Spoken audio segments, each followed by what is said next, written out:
Good morning, welcome back to my channel Jyotsna's lifestyle.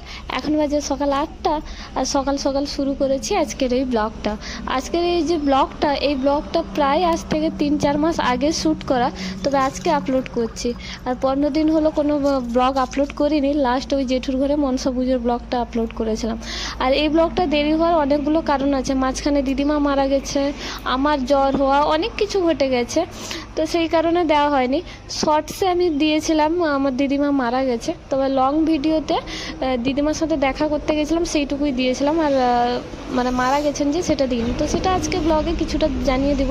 আর চাল ধুচ্ছিলাম এই যে এখানে মুড়ি ভাজা হবে বলে, আর মা রাইকে নিয়ে এখানে খেলা করাচ্ছিল, মানে গল্প গান শোনাচ্ছিল আর কি। তো চলুন দেখাই কি গান শোনাচ্ছে।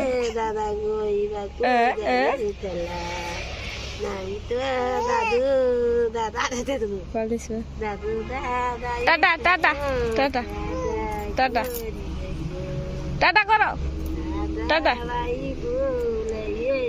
একটু গান শোনো। আর আমাদের ঘরোয়া ভাষাটা মানে একটু অন্য রকমের, মানে আমি যে প্রপার বাংলায় কথা বলছি তো সেটা শুধুমাত্র রাইয়ের সাথে সবাই বলে বা আমি বলি। আদারওয়াইজ আমাদের যে ঘরোয়া ভাষা তো সেটা একটু অন্য রকম। তো বুঝতেই পারলেন মা যে কথাগুলো বলছিল, তো সেটা মনে হয় অনেককে বুঝতে পারেনি। যাই হোক, তো ওই টাইপেরই কথা হয়, মানে আমরা যেমন বাংলায় বলি খাচ্ছি দাচ্ছি, তো সেটা নয়। উড়িয়াতে যেরকম খাউচি যাউচি, তো আমাদের ভাষাটা একটু মানে কেমন টাইপের, খাওয়াটো যাওয়াটো এই টাইপের আর কি। তো ওটা না হয় পরে কোনো একটা ব্লগে আমি দেব। যাই হোক, এই যে মা এখানে চাল ভেজাচ্ছিল আর কি, মানে লবণ দেবে, জল দেবে, দিয়ে এটাকে ভিজিয়ে রাখবে কিছুক্ষণ। চালটা ভিজিয়ে যাওয়ার পর সেটাকে শুকাবে, তারপরে আবার সেটাকে মানে জাল দিয়ে ভালোভাবে চালটাকে মানে কি বলবো, ভালোভাবে কিছুক্ষণ জাল দিয়ে সেটাকে নাড়তে থাকবে, তারপরে চাল হয়ে গেলে গিয়ে মেশিনে পাঠানো হবে। আর এদিকে আমি রাইয়ের জন্য মানে আমাদের ঘরের জন্য রান্না হচ্ছিল মুড়ি খাওয়ার, সেই জন্য সেখান থেকে একটু আলু নিয়ে নিয়েছি আর তার মুড়িতে মাখিয়ে দিয়েছি। আর রাইয়ের জন্য জল গরম করে, যেহেতু তাকে দিয়ে এখন মানে 1 বছর অবধি ওকে গরম জলটা মানে জলটাকে ফুটিয়ে সেই জলটাকে ঠান্ডা করে দেবো। গরম জল যে খাওয়াই তা না, তবে ফুটন্ত জলটাকে ঠান্ডা করে দিই আর কি, মানে নর্মাল যে জলটা সেটা দিই না। তো সেই জন্য জলটা গরম করছিলাম আর এখানে তাকে রোদে বসিয়ে খাওয়াচ্ছিলাম, যেহেতু শীতকাল। আর এই ব্লগটা ওই যে বললাম 3 মাস আগের ব্লগ। আর তারপরে আমি খেয়ে নিয়েছিলাম, আর বাবা বাজারে গেছিলো, তো রাইয়ের ডালিয়াটা শেষ হয়ে গেছিলো, সেই কারণে বলেছিলাম বাবাকে ডালিয়াটা নিয়ে আসার জন্য। তো এই যে 2টো ডালিয়ার প্যাকেট নিয়ে এসে, কিন্তু বাবার কাছ থেকে না মানে টাকাটা একটু বেশি নিয়ে নিয়েছে। এর আগে যে ডালিয়াগুলো সেগুলো রায়ের পাপা এনেছিল, মানে স্বপন যখন ছিল তখন এনেছিল। আর তখন মনে হয় কত করে নিয়েছিল ঠিক আইডিয়া নেই, তবে সেই তুলনায় দেখুন প্রিন্ট আছে 80 টাকা করে। দাঁড়ান, এই যে সাইডে কোনায় দেখুন ডান দিকে, তো প্রিন্ট আছে 80 টাকা করে, আর 80 টাকা করেই নাকি নিয়েছে বাবা বলছে। কিন্তু আমরা মানে এর আগে যখন রাইয়ের পাপা এনেছিল তখন মনে হয় কত 50 টাকা না 60 টাকা করে নিয়েছিল বলছিল। যাই হোক, বাবা পৌঁছে গেলে তো রায় তো আর কারোর কাছে থাকে না, তার দাদাই ছাড়া সে অন্ধ একদম, মানে দাদাই ছাড়া তার কোনো কথা হয় না। আর তার ডাইপার আমি চেঞ্জ করছিলাম, সোয়েটার টোয়েটার এই যে 1 গাদা চেঞ্জ করেছি। তো চলুন এগুলো সব আমি ফেলে দিয়ে আসি, সে এখন বাবার কাছে থাকুক, আড্ডা দিক, বাবার সাথে থাকবে। আর পরে আর ব্লগটা কন্টিনিউ করতে পারিনি, একদম রাত্রিবেলা ব্লগটা কন্টিনিউ করছি। আর আজকে আমাদের রাতে হচ্ছে মানে রাতের ডিনারে যেটা থাকছে সেটা হচ্ছে ইডলি। আর ইডলিটা আজকে মা আর ভাই বানাচ্ছে, মানে মা ভাই কেউই বানাতে জানতো না, আমি শিখিয়ে দিয়েছি। আমি ইউটিউব থেকে দেখে তারপরে মানে সবাইকে শিখিয়ে দিয়েছি আর কি। আমি এর আগে বানিয়েছি, অনেকবার বানিয়েছি, ভিডিওতেও মনে হয় দিয়েছি, একবার মনে হয় দিয়েছিলাম। যাই হোক, তো আমার মানে নতুন নতুন জিনিসগুলো বানাতে ভালো লাগে, তারপরে সবাইকে শেখাতে আরও ভালো লাগে যদি সেই জিনিসটা ভালোভাবে তৈরি হয়। তো যাই হোক, ভাইকে বানানো শিখিয়ে দিয়েছিলাম। তো ভাই এটা ফার্স্ট টাইম বানাচ্ছে, এর আগে সে ইডলি বানায়নি। আর এখানে এই যে জল গরম করতে দিয়েছে। তো আজকে ভাইয়ের হেল্পিং হ্যান্ড হচ্ছে মা এইসব কাজে থাকে না, মা শুধু হেল্পিং হ্যান্ড হয়, আমার হোক ভাইয়ের হোক হেল্পিং হ্যান্ড হয়। আর এদিকে দুধ গরম হচ্ছিল, দুধ প্রত্যেক দিন তো আসে, তো দুধ গরম হচ্ছিল। আর রাই মানে বাবার কাছে আছে, মানে তার দাদাইয়ের কাছে। তো আমি এখানে ভিডিও করছিলাম একটু, আর এই যে ভাই একটু ক্যামেরা দিকে তাকিয়ে বদমাশি করছিল, মানে দুষ্টুমি করছে, বলছে তুই আবার ভিডিও করছিস, এ করছিস এইটা। মাকে বলছি মা একটু মুখটা দেখা, মুখ ঢাকিয়ে রাখছিল। মানে ভিডিও করা না এটাই সমস্যা হয়, সবাই মানে মুখ টুক ঢাকিয়ে থাকবে, দেখাতে চাইবে না। আরে বাহ এই দেখো বাস বাস। আপনারা তো গতকাল দেখলেনই যে ভাই ইডলি বানাচ্ছিল, তারপরে মা আর ভাই ছিল, আমি রাইকে ঘুম পাড়াতে চলে এসলাম, তারপরে ভাই নিয়ে এসেছিল দেখাতে যে দেখ থালায় সাজিয়ে ফটো তুলে নে, মানে থালায় সাজিয়ে ফটো তোলার জন্য নিয়ে এসেছিলো। আর তার মুখটা মানে ক্যামেরায় নিতে সে তো কেমন হচ্ছিল দেখলেন। যাই হোক, তো সেই জন্য আর মানে গতকাল ব্লগটা কন্টিনিউ করতে পারিনি। পরের দিন সকালবেলা রাইকে খাইয়ে দিয়েছিলাম, সেটাও আর মানে কি বলবো শ্যুট করিনি। তার কারণ হচ্ছে আগের দিন তো যেহেতু করেছিলাম ওর সকালে মুড়ি খাবারটা, তো আজকে সেরকম কিছু না, এমনি নর্মাল একটা খাবার ছিল, সেই জন্য দিইনি। আর মিড মর্নিংয়ে আমি মানে এই 10টা নাগাদ আমি তাকে দিয়েছিলাম দই, টক দই, তো সেটাই সেই জন্য শেয়ার করলাম। আর টক দইটা আজকে ফার্স্ট টাইম দিলাম, খুব একটা খেতে চাইলো না, কিন্তু মানে অন্য খাবারগুলো যেভাবে খায় সেভাবে খেলো না, 3-4 চামচ নেওয়ার পর আর নিল না। যাই হোক, এখন দুপুরবেলা তার জন্য বানাবো খিচুড়ি, আর শীতের সবজি আছে 2-3 রকম হলে হয়, কিন্তু আমি একটু বেশিই দিয়ে দিয়েছিলাম, সব কিছু ছিল সেই জন্য। শাক দিয়েছিলাম, বাঁধাকপি দিয়েছিলাম, গাজর দিয়েছিলাম, মটরশুঁটি দিয়েছিলাম, আলু, ডাল আর চাল, আর একটু খালি হলুদ দিয়েছিলাম, মানে একটু সামান্য আর কি, আর একটু জিরের পাউডার মানে জিরে গুঁড়ো, ব্যাস এইটুকু। লবণ দেবো না, যেহেতু 1 বছর হয়নি, সেই কারণে জল দেবো, জল দিয়ে এটাকে সিদ্ধ করতে বসিয়ে দেবো।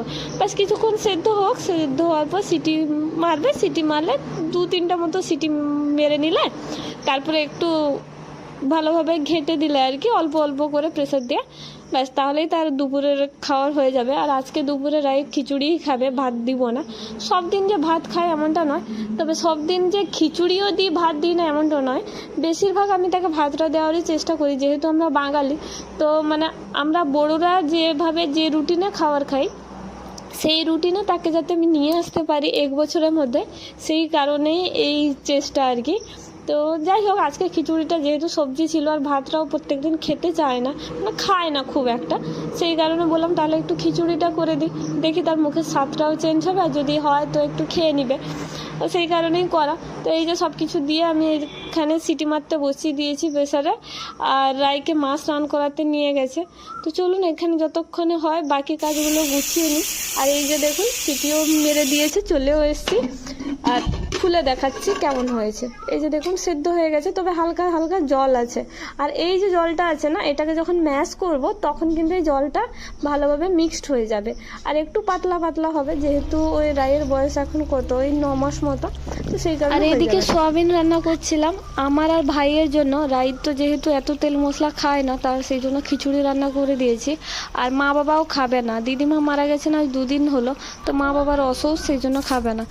কালকে আর ভিডিওটা কন্টিনিউ করিনি, আজকে একদম সকালবেলা ভিডিওটা কন্টিনিউ করছি। আর এই যে ছোলা সেদ্ধ হয়েছে, আর আজকে যেহেতু সোমবার, বাড়ির সবার নিরামিষ, আর মা বাবার তো একদম পুরো মানে তেল মশলা সব কিছুই বাদ আর কি, মানে তেলটুকুও খাবে না, তো তাদের জন্য সেই জন্য সেদ্ধ বের করে রেখে দিয়েছি। আর এদিকে ভাই আর আমার জন্য এই যে তেল দিয়ে লঙ্কা আর পেঁয়াজ দিয়ে ভেজে নিয়েছি অল্প করে, মানে হালকা করে আর কি, আর মশলা দিয়ে কষাইনি। আর এদিকে আজকে দিদিমার 3 দিন হয়ে গেছে, মানে দিদিমা যে মারা গেছেন 3 দিন হলো, তো 3 দিনে মানে মেয়ের বাড়ি থেকে এইসব জিনিসপত্র যায় আর কি, মানে চিড়া, কলা, বাতাসা, বাকি যা যা হয় আর কি, মানে যেরকমভাবে দেওয়া হয়, তো সেই সব কিছু নিয়ে ভাই এই যে রেডি হয়েছে। আর আমি যেহেতু এখানে আছি, তো আমার বাড়ি থেকেও আর কি আসবে, সেই কারণে আমিই দিয়ে দিচ্ছি, মানে আমারটা আর আমার বাপের ঘরে, মানে দুটো বাড়ির হয়ে ভাই নিয়ে যাচ্ছে। আর ওই যে এখানে কচু আর কলা গাছের থোড়, এই দুটো মা বের করেছিল, যেহেতু আমাদের ঘরে গাছ আছে, সেই কারণে মা বললো এগুলো নিয়ে যা, মানে অসুখ চলে সব কিছু নিরামিষ চলে, তো এই সব খাবারটাই বেশি হয় আর কি, তো সেই কারণেই ভাইয়ের নিয়ে যাওয়া। আর এদিকে মামা আর মায়ের যে কাকু মানে দাদু হয়, ওনারা ডাকতে এসেছিলেন 3 দিনে, মানে ওই কি মিঠা ভাত না কি বলে, তো সেইটা খাওয়ার জন্য ডাকতে এসেছিলো। আর যেহেতু মেয়ের বাড়িতে আগে ডাকতে হয়, তো সেই কারণে এসেছিলো, যেহেতু মানে আমার মা দিদিমার মেয়ে, তো সেই কারণে এসেছিলো, ডেকে চলে গেলেন। আর এদিকে আমি রেডি হয়েছি, যাব বলে, মানে গতকাল আর ভিডিও শ্যুট হয়নি, পর মানে একটু করে ভিডিওগুলো শ্যুট করেছি। প্রায় 4-5 দিনের ব্লগ একসাথে আমি মিক্সড করে দিচ্ছি, জানি বুঝতে একটু অসুবিধা হচ্ছে। এদিকে রাইয়ের খাবার করছিলাম, আর আজকে আমি স্নান করে এসেছি। আজকে দিদিমার মানে 4 দিন হয়ে গেল মারা যায়। আমি 3 দিনের দিনের কথা বলছিলাম, এটা 4 দিনের দিন। যাই হোক, বুঝতে আশা করি অসুবিধা হবে না, ক্লিয়ার করে দিচ্ছি। রাইয়ের খাবার বানাচ্ছি, তারপরে তাকে খাইয়ে রেডি হয়ে আমি যাব মামার বাড়ি। মা চলে গেছে, আমি আর রাই যাব। আর এখন মানে সবাই বললো যে যেহেতু আমি এখানে আছি তো গিয়ে খেয়ে আসতে। আর ভাই যেহেতু খায় না এসব, মানে ভাই একটু নিরামিষ খাবার খেতে অরুচি, তো সেই কারণে সে আর যাবে না, বাবা তো ঘরে নেই। তাই আমি গিয়েছিলাম আর চলে এসেছি একদম সন্ধেবেলা। সেই ভাই আর আমার খাবার আলাদা হবে, মা বাবার তো আলাদা। মা বাবা মুড়ি খেয়ে নিবে বললো কিছু করতে হবে না। আর এদিকে ভাই বললো আমি চাউমিন খাবো। তাই আমি বললাম আমার একার জন্য আবার অন্য কোনো কিছু কেন বানাবো, তাহলে তুই যখন চাউমিন বানাচ্ছিস সেইখান থেকে আমাকে অল্প করে যাই হোক দিয়ে দিবি, সেটাই হবে। আর এদিকে রাইয়ের জন্য আমি একটু সাবু রান্না করছিলাম। তো ভাই যে চাউমিন বানাবে সেই জন্য সে এখানে সবজিপাতি কাটছে। বাঁধাকপি ছিল বলে বাঁধাকপি একটু দিবে, মশলাপাতি সেরকম কিছু ছিল না আজকে চাউমিন বানানোর জন্য। তো সে যা পারছে তাই দিয়ে দিয়েছে, আলু, সয়াবিন, বাঁধাকপি, মানে যা পারছে তাই দিয়ে কোনো রকম ঘরোয়াভাবে বানিয়ে নিচ্ছে। তো সে এখানে চাউমিনটা করছে, আর আমি এখানে রাইয়ের জন্য সাবুটা ফোটাচ্ছিলাম। তো আজকে রাতের ডিনার এটাই। মা বাবার তো আলাদা মুড়ি খাবে, তরকারি যদি আছে মনে হয়, জানি না। আর ভাইয়ের আর আমার চাউমিন, আর রাইয়ের এই যে এখানে সাবু করছিলাম, তো সাবু। তো চলুন আজকে ব্লগটাও এখানেই শেষ করলাম। অনেকগুলো দিনের ব্লগ একসাথে একটু করে দিয়ে দিয়েছি। কেমন লাগলো অবশ্যই কমেন্ট করে জানাবেন, ভালো লাগলে একটা লাইক করে দেবেন। আর যারা নতুন তারা সাবস্ক্রাইব করে বেল আইকনটা প্রেস করে রাখবেন আমার পরবর্তী ভিডিওর আপডেট সবার আগে পাওয়ার জন্য। আর হ্যাঁ, সাবস্ক্রাইব অবশ্যই করবেন, আমার ইউটিউব ফ্যামিলিটাকে বাড়াতে হবে তো। আর এই যে দেখুন এখানে ভাই চাউমিনটাকে রেখেছে, মানে জল ঝরানোর জন্য রেখেছে। ও হ্যাঁ, যেটা বলছিলাম, সবাই ভালো থাকবেন, সুস্থ থাকবেন, সাবধানে থাকবেন। দেখা